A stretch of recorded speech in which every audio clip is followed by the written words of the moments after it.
All right, well, welcome everybody. It is 10:02, so we will get things started.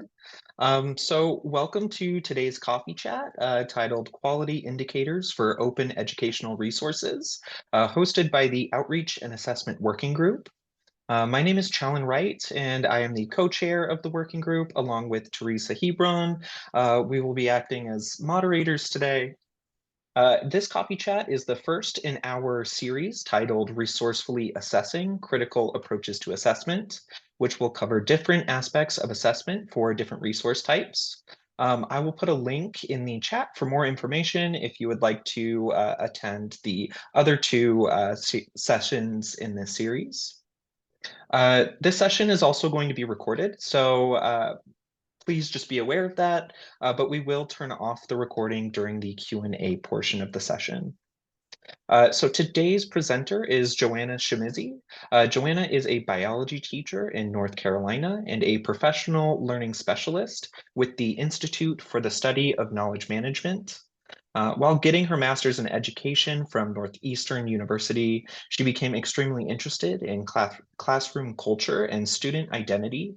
This led to her work with ISKME and OER Commons to support educators in finding open educational resources so that resources can be modified and remixed to include a wider variety of perspectives and experiences. Joanna is a mom of two boys and lives with her husband in a little town outside of Charlotte, North Carolina. So yeah, after that, Joanna, take it away. Hi, everyone. So great to be with you today. We'd love for you in the chat to share some information as well. So I'm just going to go to that slide and then we'll go back to the other information about the working group. But as we're kind of introducing and talking today about what OER and how to find them and how to know what quality indicators are, we'd love for you in the chat box to share your name. Just a little side note that I always love to say is if you're kind of new to Zoom, if you click on participants, all the lists of everyone's name will pop up. Names are so important. And so I encourage you to click that more button and you can rename yourself. For example, my name somehow shows my last name twice, but I might want to put my spelling of my name phonetically in there. And I might want to put like the institution that I work at so folks can remember that. So just an invitation to rename yourself in the participant list so that we can use names and connect with each other that way during this chat. And I'm going to hand it back to Teresa and Challen and Dominic to talk a little bit about the group and the members. Yeah, thanks, Joanna. Hi, everyone. I'm Teresa Hebron, and I'm the other co-chair of the DPLA Outreach and Assessment Working Group. Some of us are here today. This is our current membership of our working group. We also wanted to say a big thanks to Ann Hanlon from Recollection, Wisconsin, who was, until about a couple weeks ago, the longest serving member we think of the working group, but has decided to step back and is still part of the steering committee that is working with DPLA on its search for a new institutional home, evaluating the RFPs that people have submitted. So if you have any interest, we might be looking for some new working group members soon. We also have a couple folks who may or may not be coming back from sabbaticals to rejoin us once that's over for them. So with that, I will let Joanna take it back and take things away here. Thank you so much. It's so wonderful to be part of a group that's really dedicated to looking at resources and helping folks find them, as well as doing the interrogation and the deep looking at how we know that resources are going to have the impact that we want to have. So I'm a professional learning specialist. I'm also a biology teacher. I'm the mom of a neurodiverse kiddo. And so OER, what we'll talk about today, are really important to me personally and professionally because they're the sort of resources that can freely be modified to meet the needs of different learners. For your accessibility, we do also have a link to the published slide deck so that you can follow along. So feel free to use that and reach out at any point. I call myself the OER fairy godmother. So anything that you're like, I wonder about this or that, feel free to email me. My email address is in the slide deck and I'll be sure you have it again. Do you want to just take a second to offer a common definition of what are OER? If you have experience with OER, feel free to kind of share that in the chat box as well. The chat box lets us make your thinking visible so that other folks can learn and connect with you. So we love when folks want to use the chat box. OER is capitalized, but it's not a company. It's not a specific product. It's a group of resources, any resource that either resides in the public domain or has been released under a license that permits no-cost access, use, adaptation, and redistribution. So lots of folks are really familiar with the idea of copyright, that anytime an original work is created, at least according to US copyright, it automatically is given all rights reserved to the creator. And then the creator can choose to put a different license on it. So you probably remember 5 years ago when you'd go to look at a resource and it would say, you can make 20 copies or share it in this way, or you can do this, but you can't do that, or you can. And so there were all of these really complex terms of use that, especially for educators, were really limiting. And so it either meant that educators didn't use certain resources or that they were using them in incorrect ways according to copyright law. So it's really great for educators to learn about and access the ideas of Creative Commons licenses, because those are a set of established licenses called open licenses that let authors have flexibility between this, we call the spectrum of rights between copyright, where all rights are reserved. You can't do anything with the resource unless you have permission from the owner, to public domain, where you can do anything, you don't even have to give attribution. So at OER Commons, which is a public repository for any OER, it's really great that folks can filter by different types of licenses depending on what they're wanting to do with resources. So just curious, and this is a great time to unmute. If you have OER experience, we'd love to hear how you've used it before. I'm offering an example of an OER here if you want kind of a stimuli to think about, maybe I've been using OER and haven't been thinking about it. So would love for everyone to share their thinking, their experiences. How have you used OER before?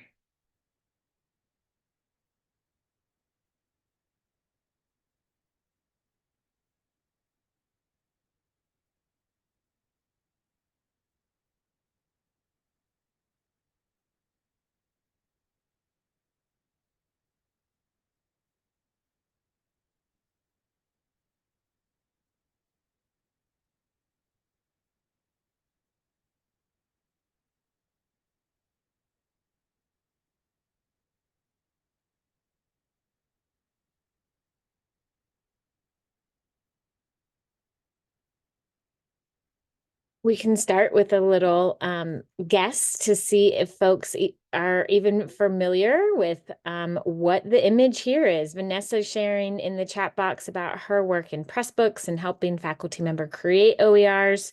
So Vanessa, if you're willing to unmute and tell us a little bit about what that looks like at your institution, we'd love to hear that. For other folks, after Vanessa's done, we'd love to hear from others, or we'll dig into this image that I put on there. Vanessa? Hi, yes. So I work with, I'm the digital publishing librarian at the Atlanta University Center. So I work for Spelman, Morehouse, and Clark in Atlanta. And so what we've been trying to do, we'll do workshops, OER and open access workshops for faculty to kind of let them know that OERs, it's not just full text, but it's also like your syllabi and different things. And so kind of helping them convert that into Pressbooks. So that's what I've been working on now and doing workshops with that as well. That's awesome. Vanessa, do you see that faculty find their way to you on their own, or do you tend to kind of go searching and recruiting? Searching, recruiting. Also, thankfully, we have really great library subject librarians, and so they connect me with the folks who are publishing or that are creating new materials for their courses. And so I help them just PDFs through Pressbooks, and then we make that available in our institutional repository. So kind of like expanding what they think about OERs. Absolutely. Love it.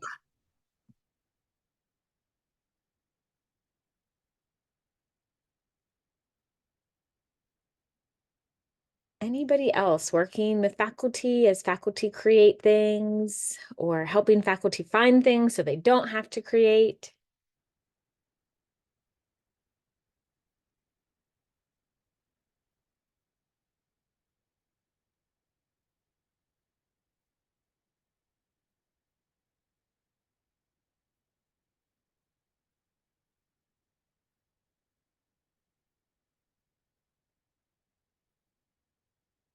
Not sure if it's Tara or Tara, but shared in the chat box. As a librarian, I use and promote OER, such as lessons and digital collections very often. That's awesome. Tara or Tara, if you want to unmute, we'd love to hear a little bit more, maybe like, how do you see promoting them? We see that that's a really interesting strategy, is like, in what ways do I let people know about it? So if you're willing to unmute, we'd love to hear your experiences. Yeah, thank you, Joanna. We promote, we create, a variety of LibGuides. We host workshops. Lately, I've been promoting Project Zero, Harvard's Project Zero's thinking, learning, and thinking routines, which are fabulous. They provide lessons on making the thinking process visible that you were just referring to. So just a variety of ways. We find that the only way to do it is like every way possible to reach people. So.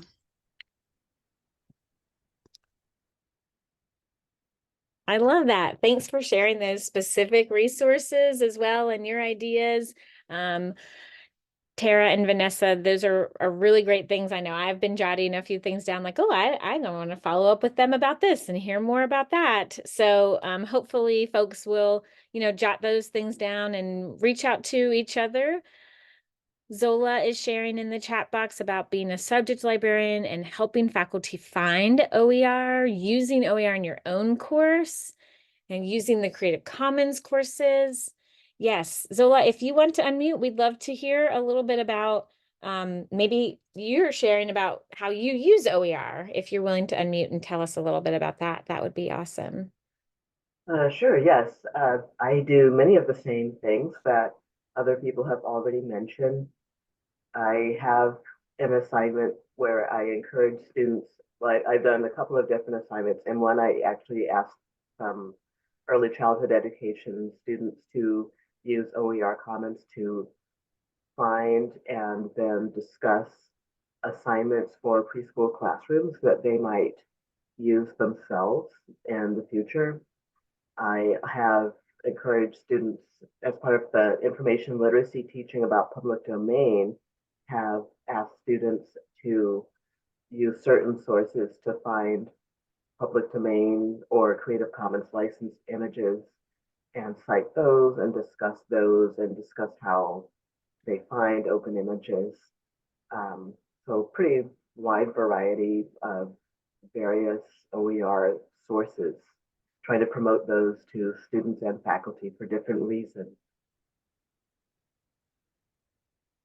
Oh, I love it. Thank you for all those details. I want to come find each of you and come visit and hang out with you, because we're excited to hear, of course, the OER Commons is being used, but just about the work that's being done in the OER world, and having you here today to talk about quality indicators and assessing quality. And one of the things that we find with faculty, Zola, you teed me right up, thank you, is this idea of images and what students and many of us as, faculty expect in a textbook. And I love that Vanessa named, well, it doesn't have to be a whole textbook, it can be all sorts of things, but especially in a textbook, faculty think, well, it's a high quality textbook if it has all of these fancy things and all of these fancy images. And for faculty, that can be a big barrier because they think they can't find images.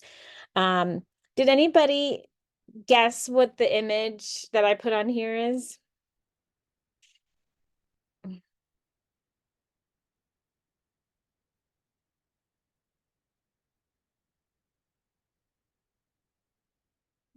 Tara, yeah, it's a footprint. Yeah, it's one of the footprints on the moon. It's a moon landing footprint. Yeah. Any of my biology folks might have been tempted about like it's an anaerobic spore of a bacterium. But yeah, so I think for some of our faculty, I love that Zola mentioned modeling for students. How do you find images? How do you give attribution for images? And if you're following along in our slide deck, you'll see I have that image attribution slide at the very end.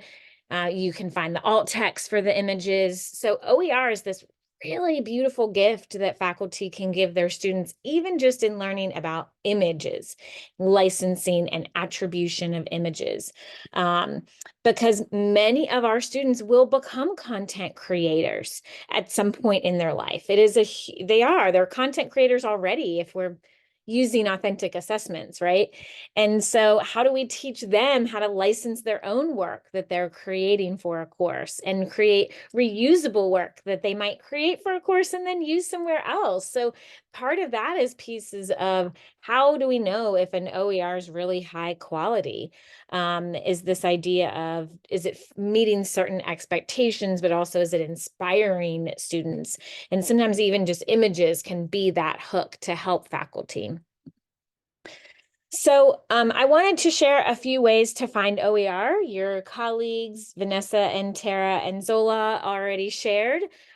You can do, of course, internet searches. I heard Pressbooks referenced often. They are one of the OER platforms. It's interesting with faculty when we have folks look at just kind of doing internet searches, it can then be hard to find licenses, even if you're Googling, using those keywords. If anyone isn't familiar with the Google Images, they actually have a filter on here. So this is one thing. Interesting. I thought I was going to get a very different search result. There we go. So if you use the tools, if you haven't yet, explored this or offered this, you can search by usage rights, and that will help be able to narrow and those, the images are a real thing that faculty and students struggle with.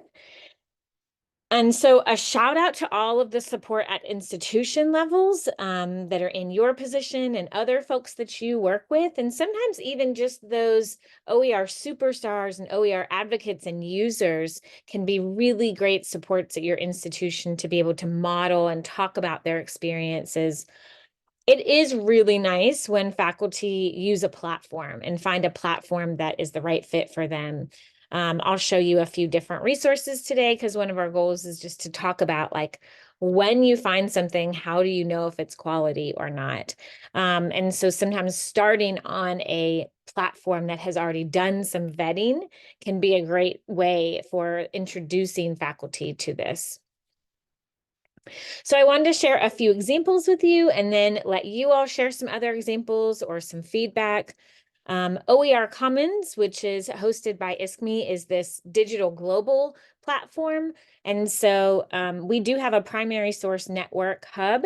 This is mainly K-12 focused, but for those of you who might even be working with teacher prep programs. So I heard Zola giving a shout out to her early childhood educators. And how do we help them find resources? So on OER Commons, there are all of these different hubs that are kind of collected and organized by content area and by topic. So there are primary sources already curated as part of some of the work that ISKME and OER Commons have done around primary sources and some of the IMLS grants that we have used to help develop and vet resources. So some of our working groups that have worked on creating and vetting resources. So if you haven't yet explored OER Commons and created this, of course, free account so that you can save resources, we really love pointing folks to this idea that I can go to a collection on OER Commons, and I can actually save all of those resources to a folder on my own, and then I can work through creating and curating and evaluating from there. So one of the big challenges that we see with faculty when we try to support them in curating is that sometimes it's really overwhelming how to stay organized. So on OER Commons, I could create a new folder and I could put it in a group and I could work with other people to, give feedback and evaluate some text dependent question resources or from there. So that is definitely one of the struggles that we see is kind of that organization level of curation when we're at that really large space. I did also want to point out in terms of higher ed, of course, there are higher ed textbook collections.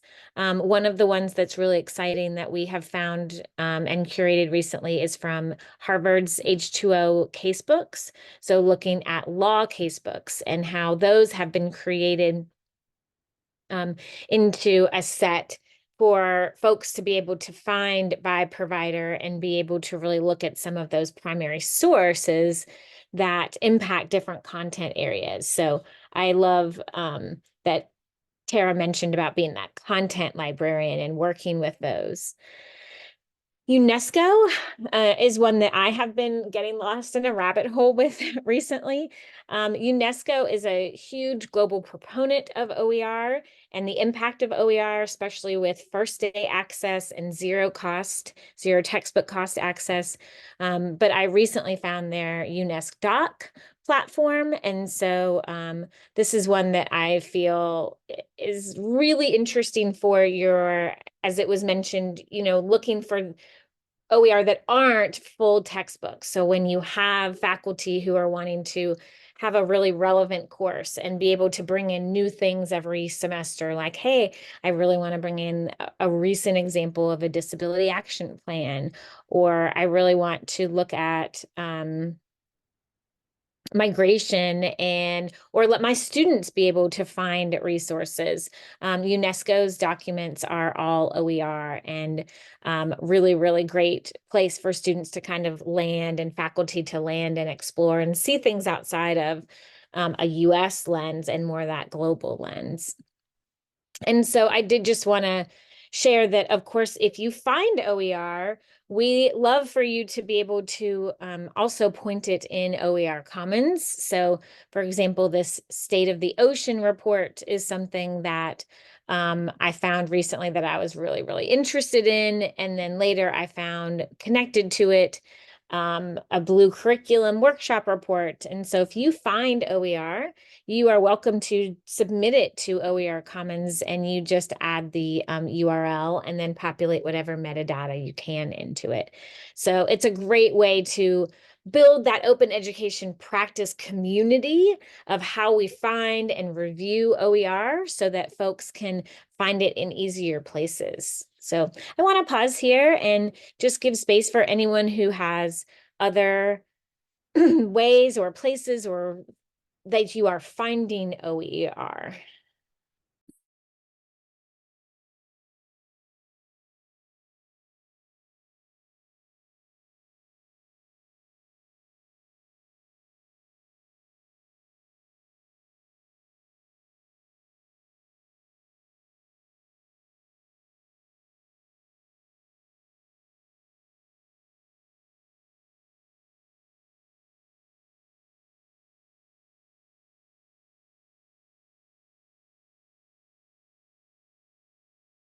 Feel free to put those in the chat or unmute if you have other places that you're finding OER or sharing OER.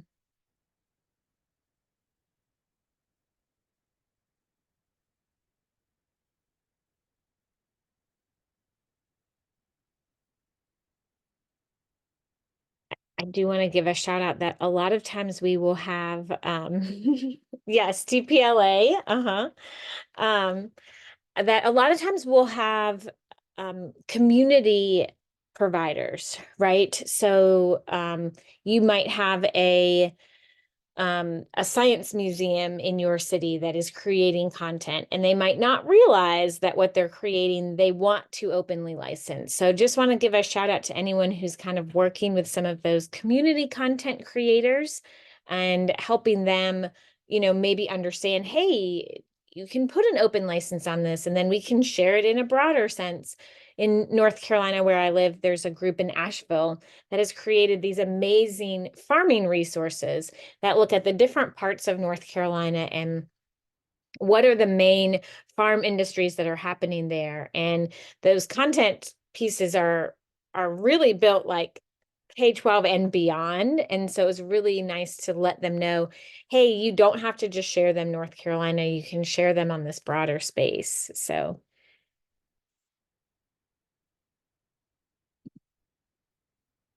the next question is, how do you know if an OER is a quality resource? So definitely want to spend some time here and be okay with quiet, because folks might want to type instead of talk, but would love to have folks unmute.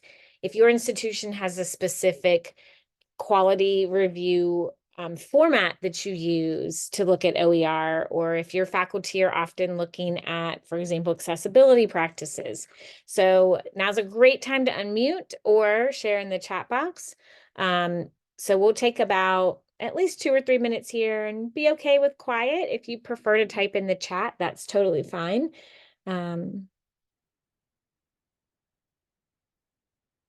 How do you or your faculty know if something is a quality resource?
Thanks, Zola. Zola has a spreadsheet on the intranet, so that's really awesome that anyone at the institution could access it, where there are listed different types of OER, organized by type.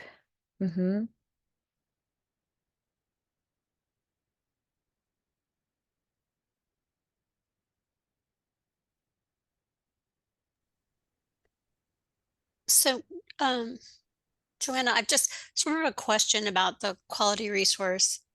I guess it depends like credibility and suitability. So, we often talk about that with our students. So a source, you want to check for credibility, but sometimes a source like a Twitter feed may not be considered credible and authoritative, but it's very suitable to what someone's using. And so there are so many factors that are involved in that. So there's that context that's really important.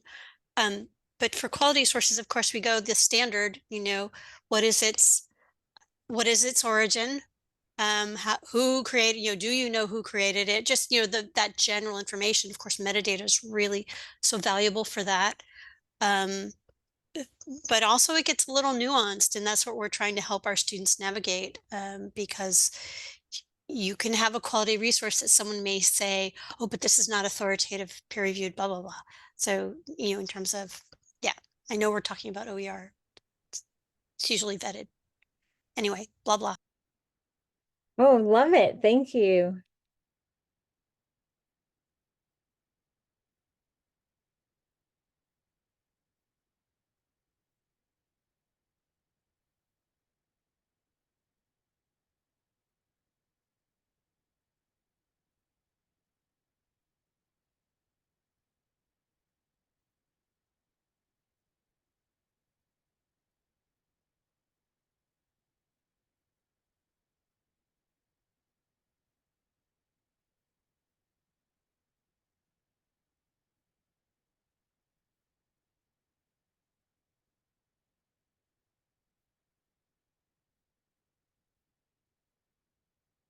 Cynthia's sharing about federal government resources that are in the public domain and using LibGuides created by government information librarians and FDLP.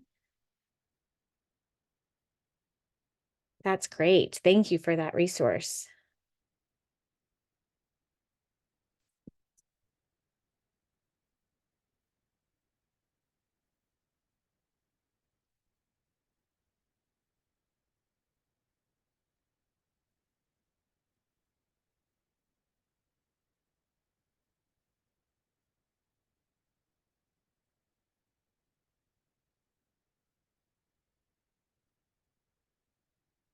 Zola's sharing a really great set of resources about open access images and how to find high quality, reliable resources that are images. Yeah, there are, Tara said, well, you first start by looking at the source, definitely. We did want to share some different sets of rubrics. So on OER Commons, if I'm looking at, for example, a resource, there are rubrics that are built into the OER Commons platform to allow folks to evaluate a resource from there. So these can be things such as the quality of explanation of the subject matter. So how well is this resource explaining the subject matter? And of course, that goes into, the point of the object and who's going to be using it. We also have utility of materials designed to support teaching, right? So the Achieve OER rubric really looks at this idea of, if you're asking students to, then use this external site and it's not an accessible site for all students to be able to access based on, for example, whether you need the mouse and does it meet that no mouse challenge. So really looking at resources for not just the content of that students are getting, but how easy is it for them to interact with the resource. Quality of assessments is a really key thing. We see a lot of faculty who are wondering, hey, where are the aligned assessments that go with this particular material? And that is a real important issue for a lot of faculty. The technology interactivity, quality of the instructional and practice exercises, opportunities for deeper learning.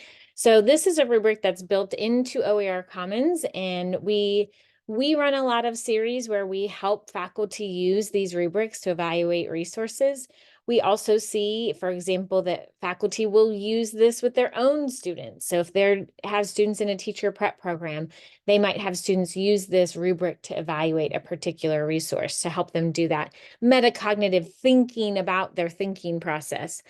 Lots of us tend to look at a resource all on our own and do that quality review in our head. Of course, when you complete an evaluation or you leave comments on a resource, that is that knowledge management piece of sharing that information so that others can benefit from what you saw and what you thought, because what Joanna sees in a resource might be very different than what Vanessa sees in a resource. The Open Textbook Library also has a set of review criteria. Washington State has a model for assessing bias in instructional materials. So there are a lot of different rubrics and criteria and models that can help faculty when they're doing that quality review to think, really deeply about a resource, especially to pull apart, well, I think it's high quality if it has this many pictures and it looks really fancy, versus I think it's high quality because it meets students on multiple levels, or it has assessment opportunities. So just want to take a minute here for anyone to share if you've used any sort of rubrics, if your institution has a different way of vetting, whole textbooks or small materials. So just a chance for folks to share anything they're seeing and thinking.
These quality indicators are something that I think it would be really interesting for those of you who are already working with OER in your institution to get it, have a discussion with faculty about, because one of the reasons that we hear from faculty that they maybe aren't interested in OER is because they would like for OER to be peer reviewed.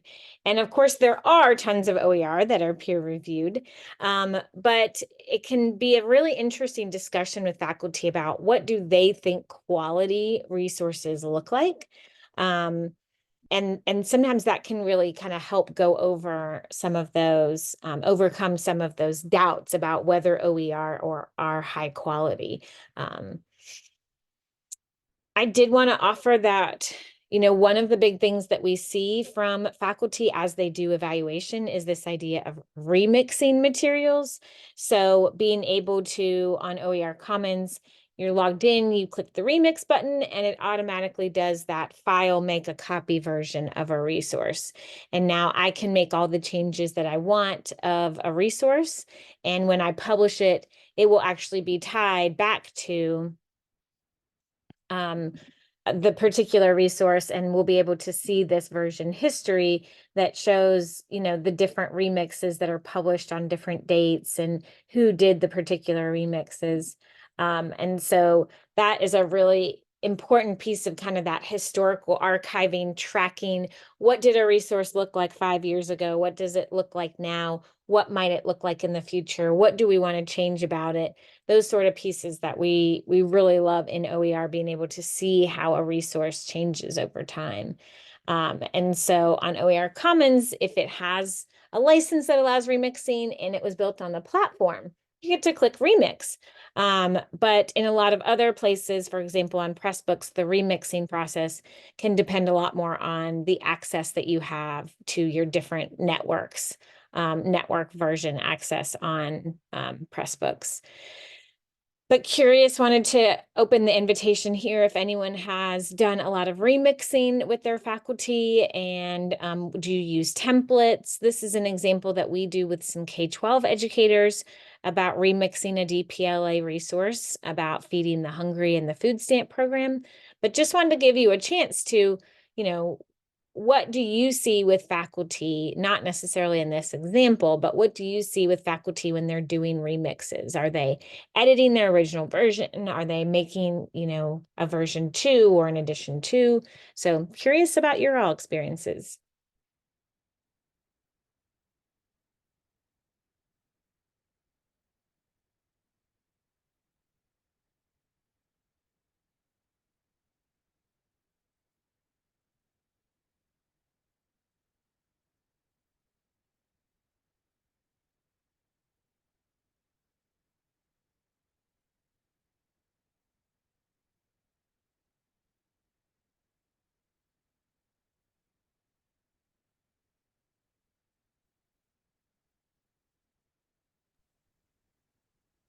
Hi, it's Tara. I just have a question. I'm sorry, just a little confused about the process of remixes. Could you expand a little bit about how that process would work?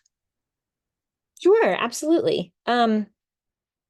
So remixing in the OER world is one of the 5 R's that you can do with OER, right? Reuse, remix, revise. And so remixing is when a revision is being done, but it's not just making a few changes, it's kind of recombining new things. So when you think about a DJ doing like a remix and combining songs and combining resources, so remix is allowed on any OER that doesn't have an ND license. So ND meaning non-derivative. So some resources that have full copyright, of course, don't allow remixing. And then some resources that have the ND or non-derivative restriction, those also don't allow for remixing and outward sharing. The newest version of non-derivative does allow you to remix, but not to share your remix. So that we're getting even more complicated as we go through licensing terms. But the main process of remixing, teachers and faculty and students do remixing all the time, where they copy and they paste it, or they screenshot and they edit it. And so we know that users are often remixing resources, but a lot of times the original author doesn't know that their resource has been remixed. So that is why OER Commons on our platform, if you are going to remix a resource, we try very hard to let the original editor or author know that you have done that. So on OER Commons, you can add a new OER that is a remix of anything. So I could take this moon footprint, and I could save it, and then I could insert the image, and I could create an entirely new resource and give attribution.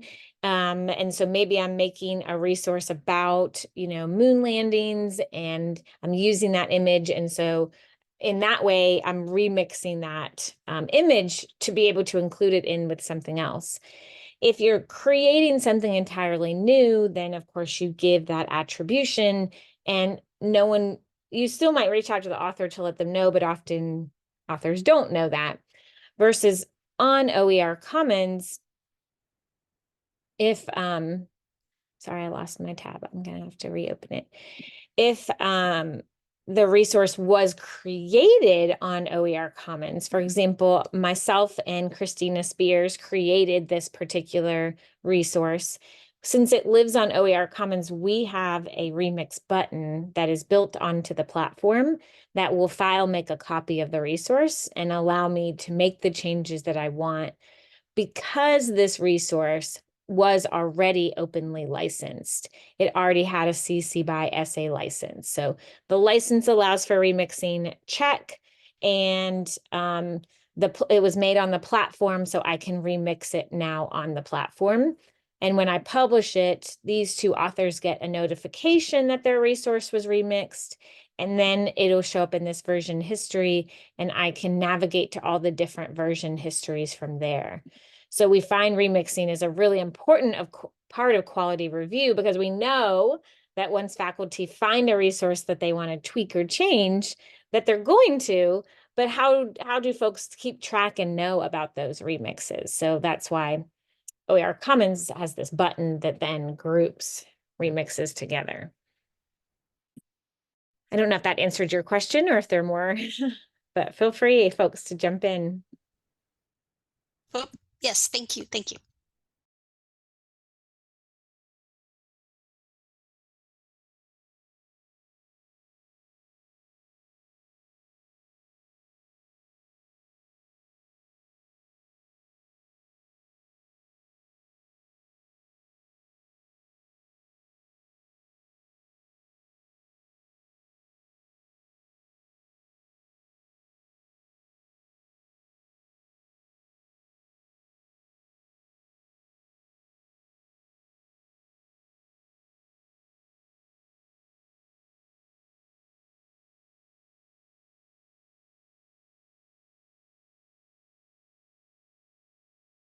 Any other questions or experiences with remixing that folks have used?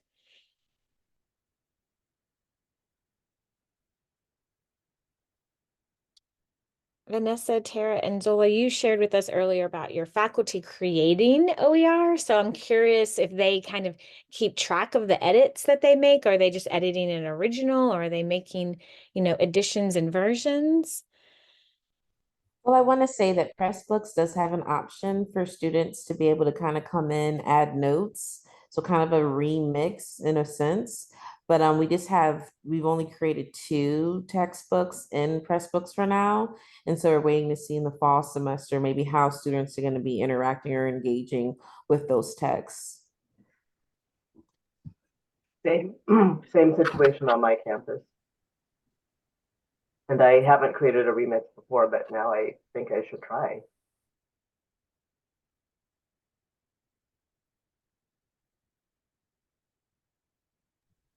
Our OER librarian could answer this one better, but yes, I think we do keep track of versions, and I know faculty have done a couple of editions, so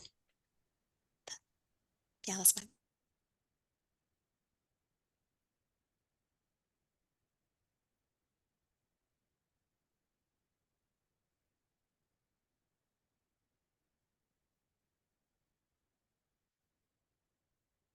Thanks. And these are great things to kind of, as you talk to faculty and you look at your OER champions, being able to help them be really metacognitive about the process of why am I changing what I'm changing. Zola, I believe, was sharing, about how do you find images that diversify visual representation. And so those are really important things that we find for faculty to be conscious about their thinking, but also a lot of times, as you mentioned, to even share that with students. Like, this is what students are looking for. This is what students notice when they look at a text and a resource. So I love hearing that students are even part of the co-creation and co-editing and co-evaluation process of resources. That's really exciting. So this is our kind of Q&A time, and then we have a little feedback form, but just wanted to create some space for anyone who might have questions or other things they want to talk about OER and finding and evaluating.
Well, I will just give another shout out to those who joined us today, and especially to those who shared their experiences and their thinkings. The Google form in the chat box is a great way for you to keep in touch and share what else you're looking for. And I'll turn it over to DPLA and their working group to kind of close us out. Here's my email. Would love for you to share more about what you're doing so that we can continue to support at OER Commons and ISKME, as well as elevate the work that you're doing. And I'll turn it over. Thanks.